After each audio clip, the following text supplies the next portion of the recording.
Hi guys, ఈరోజు వీడియోలో మనం బ్యాగ్మ్యాన్ అనే ఒక హర్రర్ మూవీ ఎక్స్ప్లెనేషన్ చూద్దాం. మూవీ అయితే చాలా ఇంట్రెస్టింగ్గా ఉంటుంది, సో మిస్ అవ్వద్దు, ఎండ్ వరకు చూసేసేయండి. First of all my lovely subscribers, మీ అందరికీ చాలా అంటే చాలా చాలా చాలా థ్యాంక్స్ గైస్. 50K సబ్స్క్రైబర్స్ని కొట్టేశాం. ఈ జర్నీలో మీరు ఇచ్చిన సపోర్ట్కి ఎన్నిసార్లు థ్యాంక్స్ చెప్పినా కూడా తక్కువే. సో మీరిచ్చిన సపోర్ట్ని మేము మిస్యూజ్ చేసుకోకుండా మంచి మంచి స్టోరీస్ని మీ ముందుకు తెస్తాం. మంచి కంటెంట్ ఉన్న డిఫరెంట్ కాన్సెప్ట్ ఉన్న కథలని అప్లోడ్ చేస్తుంటే యూట్యూబ్ మాకు అసలు సరిగా రీచ్ ఇవ్వట్లేదు. సో ఈ టైంలో మీరే మాకు సపోర్ట్ చేయాలి. మీ హెల్ప్ మాకు చాలా అవసరం. హెల్ప్ అంటే ఏదో అనుకోవద్దు, వీడియోని చూసేటప్పుడు ఆ లైక్ బటన్ మీద ఒక స్టాంప్ వేసేసేయండి. అండ్ కథ మొత్తం వినడం అయిపోయిన తర్వాత కథ మీకు ఎలా అనిపించింది, నచ్చితే నచ్చింది అని, నచ్చకపోతే ఎందుకు నచ్చలేదు అని, అసలు మీకు ఏమనిపిస్తే అది కామెంట్ చేయండి. ఇక లేట్ చేయకుండా మనం కథలోకి వెళ్ళిపోదాం.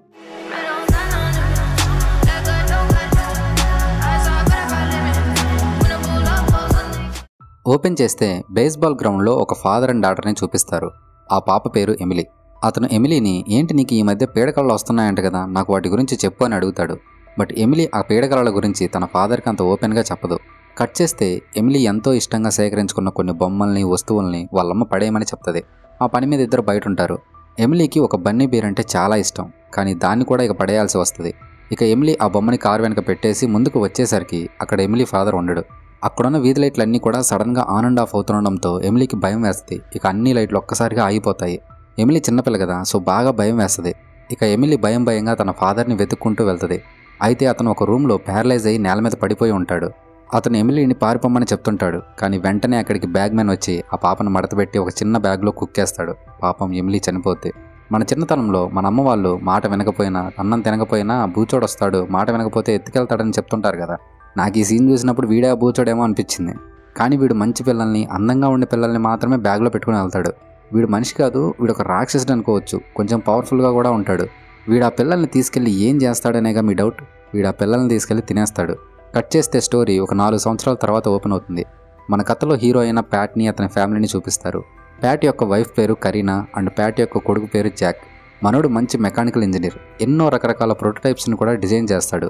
బట్ ఆ ప్రోటోటైప్స్ వేటికి కూడా ఫండింగ్స్ మాత్రం రావు. ప్యాట్ తను రీసెంట్గా డిజైన్ చేసిన ఒక ప్రోటోటైప్ని లియామ్కి చూపిస్తాడు. ఈ లియామ్ ప్యాట్ యొక్క బ్రదర్ అనమాట. ప్రస్తుతం లియామ్ వాళ్ళ నాన్న చేస్తున్న వ్యాపారాన్ని కొనసాగిస్తుంటాడు. సింపుల్గా చెప్పాలంటే వీళ్ళొక చక్కల బిజినెస్ అనుకోండి. వీళ్ళ ఇల్లు కూడా పూర్తిగా లోన్లోనే ఉంటుంది, కొన్ని అప్పులు కూడా ఉంటాయి. లియామ్ ప్యాట్తో, ఈ ప్రోటోటైప్స్ ఇవన్నీ తర్వాత చూద్దాం, ముందు మనం పని చేద్దాం, ఈ లోన్స్ అన్నీ తీర్చేయాలి కదా అని అంటాడు. బట్ ప్యాట్కి మాత్రం ఎలాగైనా తన ప్రోటోటైప్స్కి ఫండింగ్ వస్తే బాగా సక్సెస్ అవ్వాలని ఆశగా ఉంటుంది. కట్ చేస్తే స్టోరీ ఇప్పుడు కొన్ని సంవత్సరాల వెనక్కి వెళ్తుంది. ప్యాట్ అండ్ లియామ్ చిన్నతనంలో ఒక పాడుబడిన మైన్ దగ్గరికి వెళ్తారు. అది గోల్డ్ మైనా లేకపోతే బొగ్గుగానే తెలియదు, కానీ దాన్ని ప్రస్తుతం అయితే క్లోజ్ చేసి ఉంటారు. అయితే అక్కడే బ్యాగ్మ్యాన్ ఉంటాడని ఆ ఊరంతా పుకారనమాట. వీళ్ళ ఫాదర్ కూడా అసలు అటు వెళ్ళొద్దని కూడా చెప్తాడు. కానీ వీళ్ళకి ఆత్రం ఆగక అక్కడికి వెళ్తారు. ఆ గని ఎంట్రన్స్ దగ్గర ఒక ప్లమ్ ట్రీ ఉంటుంది. దాని వుడ్ చాలా మెత్తగా ఉంటుంది అండ్ బొమ్మలు చెక్కడానికి కూడా చాలా వీలుగా ఉంటుంది. ప్యాట్కి చిన్నప్పటి నుంచి బొమ్మలు చెక్కడం అంటే చాలా ఇష్టం. సో మనోడు ఆ చెట్టు కొమ్మ ఒకటి కట్ చేద్దామని అక్కడికి వెళ్ళి దాన్ని లాగుతుంటాడు. లియామ్ ఏమో అరే వద్దురా వెళ్ళిపోతాంరా అని అంటున్నా కూడా ప్యాట్ వినడు. ప్యాట్ ఆ చెట్టు కొమ్మని కట్ చేస్తుంటే ఆ గని లోపల నుండి బ్యాగ్మ్యాన్ చెయ్యి బయటికి వచ్చి కత్తెరతో ప్యాట్ హెయిర్ని కట్ చేసి వెళ్తాడు. ఆ దెబ్బకి ప్యాట్ భయంతో కింద పడిపోతాడు. అండ్ ఆ గని లోపల నుంచి వచ్చే ఒక భయంకరమైన శబ్దం వల్ల ప్యాట్కి ఇంకా భయం వేస్తుంది. కట్ చేస్తే స్టోరీ మళ్ళీ ప్రజెంట్కి వస్తుంది. కరీనా సిస్టంలో ఏదో వర్క్ చేసుకుంటుండగా జాక్ ఉయ్యాల ఊగుతుంటాడు. అప్పుడు జాక్కి అక్కడున్న చెట్లలో నుంచి ఒక పిల్లాడు పిలుస్తున్నట్టు కనిపిస్తుంది. అంటే నిజానికి అది ఒక బొమ్మ, కానీ వీడు చిన్నపిల్లాడు కదా, వీడికేం తెలుసు. ఆ బొమ్మకి అట్రాక్ట్ అయ్యి ఆ బొమ్మ వైపే వెళ్తాడు. నిజానికి ఆ బొమ్మని చూపిస్తూ పిలుస్తుంది ఎవరో కాదు, ఆ బ్యాగ్మ్యానే. ఇంటి పక్కన అంతా ఫుల్ అడవి లెక్కే ఉంటుంది. ఇంకా జాక్ ఆ బొమ్మని చూస్తూ వెళ్తుంటాడు. కరీనాకి ఉయ్యాల్లో జాక్ కనిపించకపోవడంతో ఈ పిల్లోడు ఎక్కడికి వెళ్ళాడని భయం వేసి అడవిలోకి పరిగెత్తుద్ది. ఈలోగా జాక్కి ఆ బొమ్మ ఒక చెట్టు వెనక కనిపించి ఇక్కడున్నావా అని దాని దగ్గరికి వెళ్తాడు. ఇంకేముంది, జాక్ కూడా ఫినిష్ అయిపోయాడని అనుకుంటున్నారా? బట్ కాదులేండి, జాక్ ఏమీ కాదు, వాడు హాయిగా ఫ్లూట్ వాయిస్తూ ఉంటాడు. ఆ సౌండ్ విని కరీనా ఫాస్ట్గా జాక్ దగ్గరికి వచ్చేస్తుంది. కట్ చేస్తే ఆ రోజు రాత్రి కరీనా కాస్త భయపడుతూ జరిగిన విషయం అంతా కూడా ప్యాట్కి చెప్తుంది. అండ్ అదే రోజు రాత్రి ప్యాట్కి దరిద్రం మళ్ళీ లిప్కిసిస్తుంది. మనోడు తయారు చేసిన డిజైన్స్కి లోన్ రాకపోగా అండ్ ఆల్రెడీ ఇచ్చిన లోన్స్ని ఫాస్ట్గా కట్టమని, కట్టకపోతే లీగల్ యాక్షన్ తీసుకుంటామని మెయిల్ చేస్తారు. ఏంట్రా బాబు ఈ దరిద్రం ఇంకా వదలదా అని ప్యాట్ తన కత్తిని గట్టిగా టేబుల్ కేసి గుద్దడంతో ఆ కత్తి విరిగిపోద్ది. ఇక ప్యాట్ ఆ కత్తిని డస్ట్బిన్లో వేసి తన ప్రోటోటైప్ని కూడా డిలీట్ చేస్తాడు. అప్పుడు ప్యాట్ బేబీ మానిటర్లో చూస్తే జేక్ నిద్రలేచి ఎవరితోనో మాట్లాడడం కనిపిస్తుంది. ఇక ప్యాట్ వెంటనే జేక్ దగ్గరికి వెళ్ళి, ఏంటి జేక్ ఎవరితో మాట్లాడుతున్నావు అని అంటే, డాలీతో మాట్లాడుతున్నానని అంటాడు. డాలీ లేదు ఏం లేదులే కూల్గా పడుకో అని ప్యాట్ జేక్ని నిద్రపుచ్చి బయటకు వస్తాడు. అప్పుడు సడన్గా కరెంట్ పోతుంది. గ్రౌండ్ ఫ్లోర్ నుండి ఏదో శబ్దం వస్తుంటే ప్యాట్ ఆ శబ్దం వైపే వెళ్తాడు. కట్ చేస్తే ప్యాట్ తన బెడ్రూమ్ కిటికీ నుండి బయటికి అంతే చూస్తుంటాడు. కరీనా ప్యాట్ని ఏంటి అలానే చూస్తున్నావని అడుగుద్ది. దానికి ప్యాట్ అక్కడ చెట్లలో ఎవరో ఉన్నట్టు అనిపిస్తుంది, రా ఒకసారి నువ్వు కూడా వచ్చి చూడు అని అంటాడు.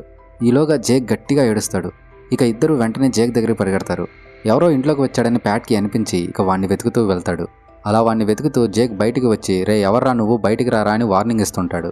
అప్పుడు అక్కడున్న చెట్లలో నుంచి ఏదో భయంకరమైన శబ్దం. తను చిన్నప్పుడు మైన్ దగ్గర ఫీల్ అయిన ఆ భయాన్ని ప్యాట్ మళ్ళీ ఎక్స్పీరియన్స్ చేస్తాడు. కట్ చేస్తే మార్నింగ్ పోలీసులు వచ్చేస్తారు. ఆ పోలీస్ ఆఫీసర్ ప్యాట్తో చుట్టూ అడవిలా ఉంది కదా, ఎవడైనా దొంగ వచ్చాడేమోలే, ఇంటి చుట్టూ సీసీటీవీలు పెట్టించమని చెప్తాడు. ఈవినింగ్కి ఇంటి చుట్టూ కనిపించేలాగా ప్యాట్ సీసీటీవీలను ఫిక్స్ చేస్తాడు. తన రూమ్ డస్ట్బిన్ని క్లీన్ చేస్తున్న ప్యాట్కి తన చిన్నప్పుడు మైన్ దగ్గర పడేసుకున్న గుడ్లగూబ బొమ్మ కనిపిస్తుంది. ప్యాట్ ఆ బొమ్మని చూసి ఇదేంటి ఇక్కడుంది, ఇక్కడికి ఎలా వచ్చిందని షాక్ అవుతాడు. వెంటనే ప్యాట్ కరీనా దగ్గరికి వెళ్ళి నువ్వేమైనా ఈ బొమ్మని డస్ట్బిన్లో వేసావని అడుగుతాడు. అప్పుడు కరీనా అసలు నేను ఈ బొమ్మను చూడడం ఇదే ఫస్ట్ టైం అని అంటది. కరీనా జేక్ ఫ్లూట్ని ప్యాట్కి చూపించి ఈ ఫ్లూట్ని కూడా నువ్వు వేస్టేజ్తో పడేయచ్చు కదా, జేక్ ఈ ఫ్లూట్ ఊదిన ప్రతిసారి నాకు భయం వేస్తుంది, కావాలంటే వాడికి మనం మంచి వస్తువు ఏదైనా కొనిద్దామని అంటుంది. ఆ ఫ్లూట్ని ప్యాటే ఎంతో ఇష్టంగా జేక్ కోసం రెడీ చేసి ఉంటాడు. జేక్కి కూడా ఆ ఫ్లూట్ అంటే చాలా ఇష్టం. ప్యాట్కి అసలు ఆ ఫ్లూట్ని పడేయడం అంటే అసలు ఇష్టమే ఉండదు. కరీనా కోసం సరే పడేస్తాలే అని అంటాడు. కట్ చేస్తే జాక్ బాత్ టబ్లో ఆడుకుంటూ ఫ్లూట్ కావాలి అని అంటాడు. సర్లే కాసేపు ఆడుకుంటాలే అని ప్యాట్ ఫ్లూట్ తెద్దామని కిందకి వెళ్తుంటాడు. అసలే ఇంట్లో ఏదేదో జరుగుతుంది. అందుకే ప్యాట్ జేక్ని పిలుస్తూ కిందకి వెళ్తుంటాడు. జేక్ అటు వెళ్ళగానే బ్యాగ్మెన్ కిటికీ దగ్గరికి వచ్చేస్తాడు. ప్యాట్కి కింద రూమ్లో ఫ్లూట్ కనిపించదు. అండ్ జేక్ నువ్వు ఓకేనా అని ప్యాట్ అంటే వాడు ఆన్సర్ ఇవ్వకుండా సైలెంట్గా ఉంటాడు. వీడేంటి సైలెంట్గా ఉన్నాడని ప్యాట్కి డౌట్ వచ్చి వెంటనే పరిగెత్తుకుంటూ పైకి వస్తాడు. ప్యాట్ వచ్చేలోగా బ్యాగ్మెన్ వెళ్ళిపోతాడు. అయినా ప్యాట్ రాగానే బ్యాగ్మెన్ పారిపోవడం ఏంటో నాకు అసలేం అర్థం కావట్లేదు. వాడేం మనిషి కాదు, సింపుల్గా ప్యాట్ని చంపేసే అంత పవర్ ఉంది. అయినా కూడా ఎందుకు పారిపోతాడో ఏమో. ఇంట్లో సస్పీషియస్గా ఏదేదో జరుగుతున్న టైంలో జేక్ని ఒంటరిగా పడుకోబెట్టడం ఎందుకని జేక్ని వాళ్ళ దగ్గరే పడుకోబెట్టుకుంటారు. కట్ చేస్తే ప్యాట్ సెల్కి సెక్యూరిటీ అలర్ట్ వస్తుంది. ఇక ప్యాట్ కిందకి వచ్చి సెక్యూరిటీ సిస్టమ్ని మళ్ళీ యాక్టివేట్ చేస్తాడు. అప్పుడు గ్యారేజ్ డోర్ ఓపెన్ అయి కనిపిస్తుంది. ఇక ప్యాట్కి డౌట్ వచ్చి గ్యారేజ్లోకి వెళ్తాడు. టార్చ్ వేసి చూస్తే ఎవరో బుడ్డోడు చీకట్లో కూర్చుని ఉంటాడు. ప్యాట్ మెల్లగా అక్కడికి వెళ్ళి చూస్తే అదొక బొమ్మ. కానీ దానికి ఉన్న టోపీ మాత్రం కొన్ని సంవత్సరాల క్రితం ప్యాట్ దగ్గర ఉండేది. అంటే అది ప్యాట్ చిన్నప్పటి టోపీ అనమాట. కానీ ఆ టోపీ అక్కడికి ఎలా వచ్చిందో ప్యాట్కి అసలు అర్థం కాదు. ఇక ప్యాట్ గ్యారేజ్ డోర్ని మూసేసి ఇంట్లోకి రావాలని డోర్ ఓపెన్ చేయబోతే డోర్ని ఎవరో లోపల నుండి లాక్ చేసి ఉంటారు. ఎంత ట్రై చేసినా సరే డోర్ ఓపెన్ అవ్వదు. డోర్కి చిన్న హోల్ ఉంటే ఆ హోల్ నుండి ప్యాట్ లోపల లాక్ని తీయాలని ట్రై చేస్తుంటాడు. అప్పుడు ప్యాట్కి ఒక భయంకరమైన దృశ్యం కనిపిస్తుంది. ఈ బ్యాగ్మెన్ సీలింగ్కి గబ్బిలంలా అతుక్కుని జేక్ ఫ్లూట్ని ఊదుతుంటాడు. అది చూసిన ప్యాట్ ఒక్కసారిగా భయపడిపోయి వెంటనే డోర్ గ్లాస్ని పగలగొట్టి లాక్ ఓపెన్ చేసుకుని ఇంట్లోకి వస్తాడు. బట్ అప్పటికే బ్యాగ్మెన్ అక్కడి నుంచి వెళ్ళిపోతాడు. కట్ చేస్తే మార్నింగ్ మళ్ళీ పోలీసులను పిలిచి జరిగిందంతా చెప్పి జేక్ ఫ్లూట్ కూడా వాడి దగ్గరే ఉందని చెప్తారు. ఆ తర్వాత ప్యాట్ తన అన్న లియామ్ దగ్గరికి వెళ్ళి జరిగిన విషయాలన్నీ చెప్తాడు. అప్పుడు లియామ్ ప్యాట్తో నువ్వు అనవసరంగా ఏవేవో ఆలోచిస్తున్నావు, నీ చిన్నతనంలో కూడా ఇలాంటి ఆలోచన వల్ల ఇబ్బంది పడ్డావు కదా, సో అప్పుడు నేను ట్రీట్ చేసిన సైకాలజిస్ట్ని మళ్ళీ ఒకసారి కలువని చెప్తాడు.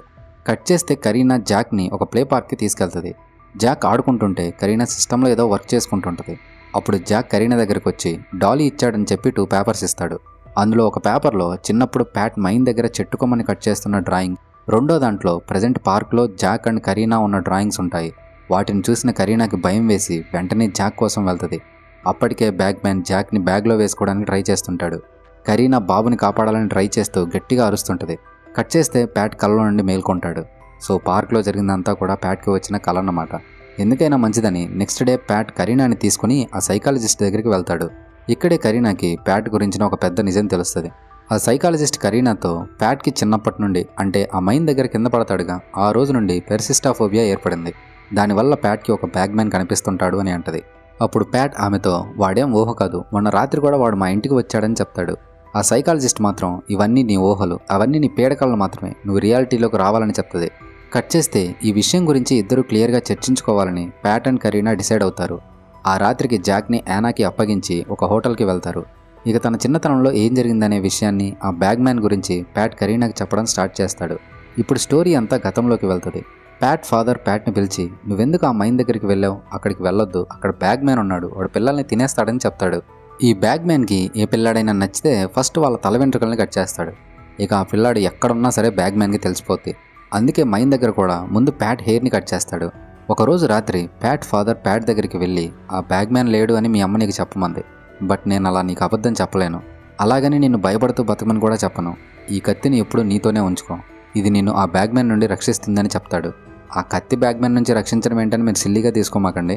పిల్లల ఇమాజినేషన్ అనేది చాలా బలంగా ఉంటుంది. సో ఆ బ్యాగ్మ్యాన్ మీద ఉన్న భయం కన్నా కూడా కత్తి తనని రక్షిస్తుందనే నమ్మకమే ప్యాట్కి ఎక్కువ అవ్వాలని ఆయన అలా చెప్తాడు. అండ్ కథలో ఇంకొక మెయిన్ ట్విస్ట్ ఏంటంటే, ఈ పిల్లలు ఎంతకాలమైతే వాళ్ళకి నచ్చిన వస్తువులను కానీ ఆ బొమ్మల్ని కానీ వాళ్ళని రక్షిస్తుందని జాగ్రత్తగా ఉంచుకుంటారో అప్పటి వరకు బ్యాగ్మ్యాన్ వాళ్ళ దగ్గరికి అసలు రాడనమాట. ఇక ఆ రోజు నుండి ప్యాట్ ఆ కత్తిని తనతోనే ఉంచుకుంటాడు. ఇది ప్యాట్ చిన్నతనంలో జరిగిన స్టోరీ. కట్ చేస్తే యానా ఉన్న రూమ్లో సడన్గా పవర్ ఆఫ్ అవుతుంది. సెల్ కూడా ఆన్ అవ్వదు. సడన్గా ఎవరో డోర్ కొట్టడం స్టార్ట్ చేస్తారు. యానాకి భయం వేసి డోర్ హోల్ నుండి చూస్తే వచ్చింది ఎవరో కాదు, ఆ బ్యాగ్మ్యానే.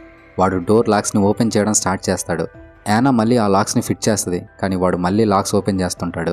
ఇక యానాకి చాలా భయం వేస్తుంది. వెంటనే తన బాబుని తీసుకుని ఒక కబోర్డ్లో దాక్కుంటుంది. కానీ బ్యాగ్మ్యాన్ యానాని కనిపెట్టేస్తాడు. బ్యాగ్మ్యాన్ యానాని ప్యారలైజ్ అయ్యేలాగా చేసి కత్తెర తీసుకుని జేక్ దగ్గరికి వెళ్తాడు. కట్ చేస్తే ఏంజలో అనే డోర్మ్యాన్ వల్ల విషయం పోలీసులకు తెలియడం, వెంటనే వాళ్ళు రావడం జరుగుద్ది. ఇక్కడ జరిగిన ఇన్సిడెంట్ కరీనా అండ్ ప్యాట్కి తెలిసి వాళ్ళు కూడా వెంటనే ఇక్కడికి వచ్చేస్తారు. కానీ ఆ బ్యాగ్మ్యాన్ మాత్రం బాబుని తీసుకెళ్ళడు. మూవీ చూస్తున్నప్పుడు ఎందుకు తీసుకెళ్లేదని నాకు కూడా ఒక డౌట్ వచ్చింది. చూద్దాం మరి ఎందుకు తీసుకెళ్లేదో, లాస్ట్లో ఏమవుద్దో.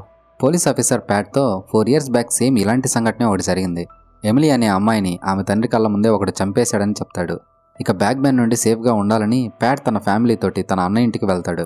పోలీసులు కూడా ఇంటి చుట్టూ సెక్యూరిటీగా ఉంటారు.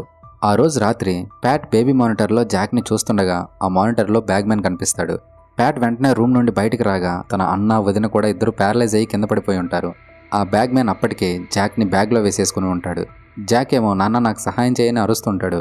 వితిన్ సెకండ్స్లోనే బ్యాగ్మ్యాన్ బాబుని తీసుకుని ఇంటి నుంచి పారిపోతాడు.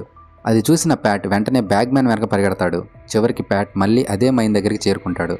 లోపల నుండి జేక్ వాయిస్ వినిపిస్తుండడంతో ప్యాట్ ఇక బాబు కోసం లోపలికి వెళ్తాడు. తీరా చూస్తే ఆ ప్లేస్ అంతా కూడా ఎన్నో క్యాండిల్స్ ఉంటాయి. ఒక్కో క్యాండిల్ ఒక్కో పిల్లాడి చావుకి నిదర్శనం అనమాట. ప్రతి క్యాండిల్ దగ్గర ఒక గూడు ఉంటుంది. ఆ గూడులో చనిపోయిన పిల్లాడికి ఇష్టమైన బొమ్మ ఉంటుంది. అండ్ అక్కడే ఎమిలీ బొమ్మ కూడా ఉంటుంది. ఎమిలీ తనకిష్టమైన బొమ్మని పడేయాలని డిసైడ్ అయ్యి కారులో పెట్టిన నెక్స్ట్ మినిటే బ్యాగ్మ్యాన్ ఎమిలీని బ్యాగ్లో మడత పెట్టేస్తాడు. అక్కడున్న చిన్న రూమ్లో బ్యాగ్మ్యాన్ తెచ్చిన బ్యాగ్ వేలాడుతుంటుంది. ఆ బ్యాగ్ని ఓపెన్ చేసి చూస్తే ప్యాట్ ఇంతకుముందు తన గరాజ్లో చూసిన బొమ్మ ఉంటుంది, కానీ అక్కడ బాబు ఉండడు. అంటే బ్యాగ్మ్యాన్ తెచ్చింది జాక్ని కాదు, బాబు ఇంట్లోనే సేఫ్గా ఉన్నాడు. ఇక్కడే ఒక పెద్ద ట్విస్ట్ రివీల్ అవుద్ది. బ్యాగ్మ్యాన్ ఎత్తుకెళ్లాలని చూసింది జాక్ని కాదు, తను ఎత్తుకెళ్లాలని చూసింది ప్యాట్ని అనమాట. అదేంటి వీడి చిన్నపిల్లల్ని కదా ఎత్తుకెళ్ళాలి, పెద్దోడిని ఎత్తుకెళ్ళడం ఏంటని మీకు డౌట్ వచ్చింది కదా. ఆ డౌట్ ఇప్పుడు క్లియర్ అయిపోతుందండి. ప్యాట్ ఫాదర్ ప్యాట్కి ఒక కత్తిచ్చి దీన్ని జాగ్రత్తగా ఉంచుకోమని చెప్తాడు కదా. కానీ తన ప్రాజెక్ట్స్కి లోన్ మళ్ళీ రిజెక్ట్ అవడంతో తీసుకున్న లోన్స్ కట్టమని మళ్ళీ మెయిల్ వస్తుంది కదా. ఆ రోజు ప్యాట్ ఆ కత్తిని టేబుల్ కేసి కొట్టడంతో అది విరిగిపోద్ది. విరిగిన కత్తినైనా సరే ప్యాట్ తనతో ఉంచుకోడు, దాన్ని డస్ట్బిన్లో పడేస్తాడు. ప్రజెంట్ ఆ కత్తి బ్యాగ్మ్యాన్ తీసుకెళ్ళి ఉంటాడు. ఆ డస్ట్బిన్లో ఉన్న కత్తిని తీసుకెళ్లిన బ్యాగ్మ్యాన్ అక్కడ గుడ్లగూబ బొమ్మని పెడతాడు. అలా గుడ్లగూబ బొమ్మ ప్యాట్ ఇంటికి వస్తుంది అనమాట. సో అప్పటి నుంచి బ్యాగ్మ్యాన్ ప్యాట్ కోసం గేమ్ స్టార్ట్ చేస్తాడు. బ్యాగ్మ్యాన్ వేసిన ట్రాప్లో ఇరుక్కుని ప్రస్తుతం ప్యాట్ అతని స్థావరంలోకే వచ్చేస్తాడు. ఇక బ్యాగ్మ్యాన్ ప్యాట్ మీద అటాక్ చేసి అతన్ని ప్యారలైజ్ అయ్యేలా చేస్తాడు. బట్ ప్రస్తుతం జాక్ యొక్క ఫ్లూట్ కూడా బ్యాగ్మ్యాన్ దగ్గరే ఉంటుంది కదా. సో బ్యాగ్మ్యాన్ జాక్ని కూడా చంపేస్తాడేమో అని ప్యాట్కి భయం వేస్తుంది. ఎలాగైనా సరే ఫ్లూట్ని జాక్కి అందించాలని డిసైడ్ అవుతాడు. తన విరిగిన కత్తిని బ్యాగ్మ్యాన్ ఒక నెస్ట్లో పెట్టి ఉంటే ఆ కత్తిని ప్యాట్ తీసుకుని బ్యాగ్మ్యాన్పై అటాక్ చేస్తాడు. బ్యాగ్మ్యాన్కి ఆ కత్తి గుచ్చుకుని వెంటనే బ్యాగ్మ్యాన్ అక్కడి నుంచి పారిపోతాడు. ప్యాట్ ఆ ఫ్లూట్ని తీసుకుని బయటికి వస్తుంటే బ్యాగ్మ్యాన్ మళ్ళీ వచ్చి అటాక్ చేస్తాడు. ప్యాట్ ఎంత ట్రై చేసినా సరే బ్యాగ్మ్యాన్ అయితే ఓడించలేడు కదా, వాడు చాలా పవర్ఫుల్. సో ప్యాట్ ఆ ఫ్లూట్ని మైన్ నుండి బయటకు విసిరేస్తాడు. కట్ చేస్తే బ్యాగ్మ్యాన్ ప్యాట్ని ప్లాస్టిక్ బాటిల్ని నలిపినట్టు నలిపేసి మడతపెట్టి ఆ బ్యాగ్లో పెట్టేస్తాడు. సో ఇక ప్యాట్ అక్కడితో పార్సల్ అయిపోతాడనమాట. కట్ చేస్తే ఆ మైన్ దగ్గరికి పోలీసులు కరీనా వస్తారు. బట్ అప్పటికే అంతా ముగిసిపోయి ఉంటుంది. మైన్ బయట రక్తంతో తడిసిన ఫ్లూట్ కరీనాకి దొరుకుద్ది. ప్యాట్కి ఏమైందో అని కరీనా చాలా బాధపడుద్ది. కట్ చేస్తే కరీనా ఆ ఫ్లూట్ని జాక్కి ఇచ్చి దాన్ని ఎప్పుడు నీతోనే ఉంచుకోవాలని చెప్తుంది. కానీ కరీనా మనసుకు మాత్రం ప్యాట్ ఇంకా బ్రతికే ఉండొచ్చు, తన జాక్ కోసం మళ్ళీ తిరిగి రావచ్చనే నమ్మకం అలానే ఉంటుంది. ఈ కథలో ఫాదర్ క్యారెక్టర్ అయిన ప్యాట్ తను చనిపోతున్నాడని తెలిసినా కూడా తన కొడుకుని రక్షించుకోవాలని ఫ్లూట్ని బయటకు విసిరేయడం మాత్రం మనకు ఒకటి అర్థమయ్యేలా చేస్తుంది. సినిమా అయినా, రియల్ లైఫ్ అయినా, ఇండియా అయినా, పాకిస్తాన్ అయినా, ఏలియన్స్ అయినా సరే పేరెంట్స్కి పిల్లల మీద అన్కండిషనల్ లవ్ ఉందనేది మాత్రం బాగా అర్థమవుతుంది. నాకు తెలిసి వాళ్ళ లవ్ని ఇంకా ఏ లవ్ కూడా మ్యాచ్ చేయలేదు. ఇక్కడితో స్టోరీ అయిపోయింది గైస్. మనం మళ్ళీ మరో వీడియోలో కలుద్దాం. అంతవరకు టేక్ కేర్, బాయ్.